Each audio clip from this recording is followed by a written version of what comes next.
Hi, my name is Shelli Novotny, and I'm with Berkshire Hathaway HomeServices Ambassador Real Estate. I welcome you back to my channel. Today's topic is about thou shall not.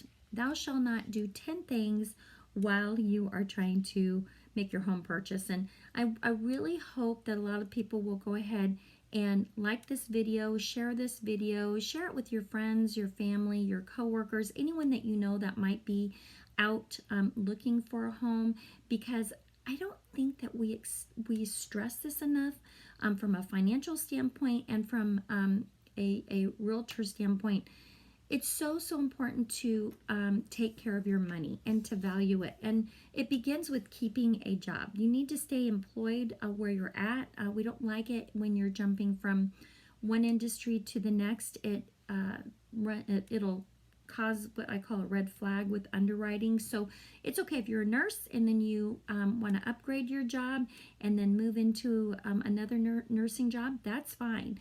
Where we run into the problem is if you jump from like being a nurse to like say a truck driver. Now we're in a different trade line, and if that's the case, then they're probably going to kick you out and say, no, you got to go now, show us some 1099s for like the next 2 years. Unless you're lucky and you have a spouse that can compensate for the difference in income, you risk losing the opportunity to get financing for the home purchase that you just put your offer in on. Okay, so number one, don't change your jobs. Don't change different lines of work. Okay, number two, don't move money around.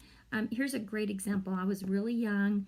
My husband and I just got married. We had a checking account, savings account. We have $5,000 saved for our down payment. And why I did this is it's beyond me. I don't know why. I was just trying to safeguard the money. I didn't want us to spend that $5,000. So I took the money out of the checking account and put it into the savings account. Well, when I did that, the lenders want to do checks and balances. So I had to show them that the money was in my checking account, and then I had to switch it back over to, or then I had to show them that it went into my savings account. And then right before closing, I was a young mother, very tired, not thinking straight. I took the money out of the savings account and I put it back into my checking account. And I'm like, oh my gosh, I just did what I was not supposed to do, because now I have to prove that that was my money again. So I had to go get a printout and show it to the underwriter that it was my money. Now, newsflash, you don't write a personal check for $5,000 when you are purchasing a home. I didn't know that either. You have to get a cashier's check from your lender, or have your lender just pull it from the account and they can bring the money to close at the closing table.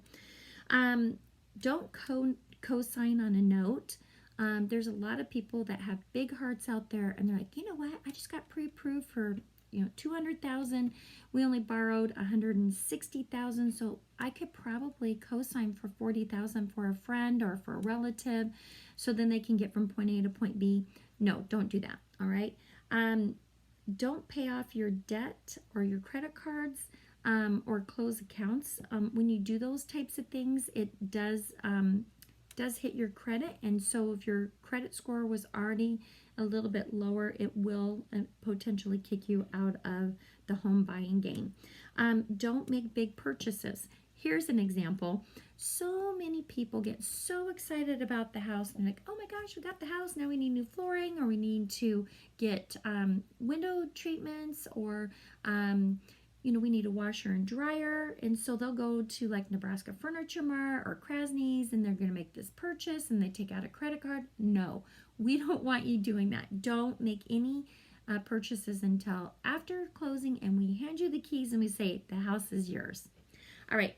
Don't, I think I already said this, don't close accounts, and don't make large cash deposits. I can't tell you how many people have so much money sitting around. Oh my gosh, they have it in cookie jars and underneath the mattress, behind a picture frame, in the nightstand drawer. No, people, put your money in the bank where it will work for you. If you are an individual and you have a lot of money sitting around, talk to your lender. They'll tell you how to season that money. And we're okay with gift money. So if you've got a relative and they want to gift you $5, $10, $20,000, great. The lender will explain to you how to get a letter written up by that person to disclose that they're gifting you the money. It's called a gift letter. Okay. Don't use your down payment money for something other than the down payment on the home. So see, I was trying to do that. I knew that we had the money in the checking. I didn't want us to spend the money, so I put it into savings. So if you have to do kind of like what I did to protect it, go ahead and do that. But just know that you have to prove that that was your money, and you have to have a paper trail, okay? Don't let accounts fall behind. I get this all of the time.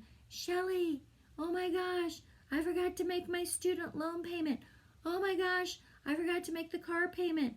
Oh my gosh, No, people, do not fall behind. You can, consistently make your payment and be smart about it. Now, a couple things before I jump off here. You are going to probably be writing an earnest deposit check, and the earnest deposit check is a form of consideration that binds you, the buyer, and the contract. It's kind of the glue.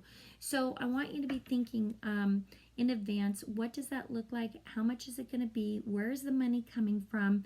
That earnest deposit is considered part of the money in the transaction. So let's say like your FHA buyer and the lender says that you have to put 3.5% of your own money into the transaction. That earnest deposit will be part of that that 3.5%. So you will get credited for that. So be sure that you have these really hard-pressed conversations with your lender and your realtor so that you guys understand that the money is a tool, it's an instrument, and it will get you from point A to point B if used correctly. So if you have any more questions, let me know. My name is Shelli Novotny with Berkshire Hathaway Home Services Ambassador Real Estate. My phone number is 402-250-7042. You guys have a good day.